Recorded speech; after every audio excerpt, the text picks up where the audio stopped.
Hello everyone, welcome to my new blog. তো ওই দিন লাঞ্চ না নিয়ে আসার কারণে আমাকে করতে হয়েছিল অনলাইন অর্ডার। তো সেখানে আমি করেছিলাম মিক্স ফ্রাইড রাইস আর চিলি চিকেন। তারপর ছুটি হয়ে বেরিয়ে পড়লাম বাড়ির জন্য। বাড়িতে এসে দুটো ক্লাস ছিল, একটা ড্রয়িং একটা পড়ানো। তো সেটা কমপ্লিট করে নিলাম। কমপ্লিট করার পর আরও একটা টিউশন ছিল, সেখানে চলে গেলাম। ওখানে যাওয়ার পর স্টুডেন্টটা পড়তে পড়তে ঘুমিয়ে পড়েছিল, ওকে ফনিশ পড়াচ্ছিলাম। তো তারপর বাড়ি এসে একটু ফ্রেশ হয়ে স্কিন কেয়ার করে নিলাম। তো যাই হোক, এগুলো করলাম।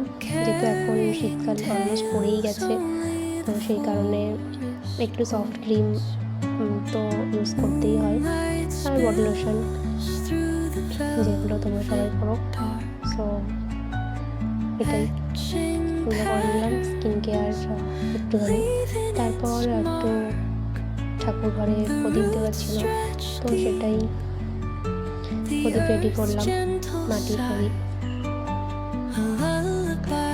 সেটা রেডি করে দিয়ে দিলাম তুলসী মঞ্চতে।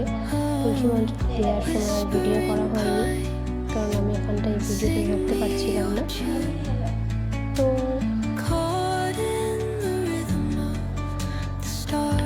তারপর হয়ে যাওয়ার পর এটা হচ্ছে আমাদের ঠাকুরঘর।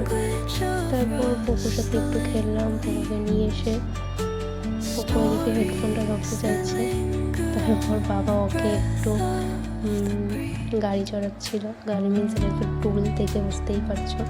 তো সেটার উপরে ওকে একটু রেখে চড়াচ্ছিল। তারপরে এখানে চলে গেছিলাম আইসক্রিম নিতে, মানে এটা যদিও আমাদেরই দোকান, মানে দাদার দোকান। তো সেখানেই আইসক্রিম বের করতে আমার হাতের অবস্থা পুরো খারাপ হয়ে গেছিলো, মানে এতটা পরিমাণ ঠান্ডা ছিল, আমি কী বলবো।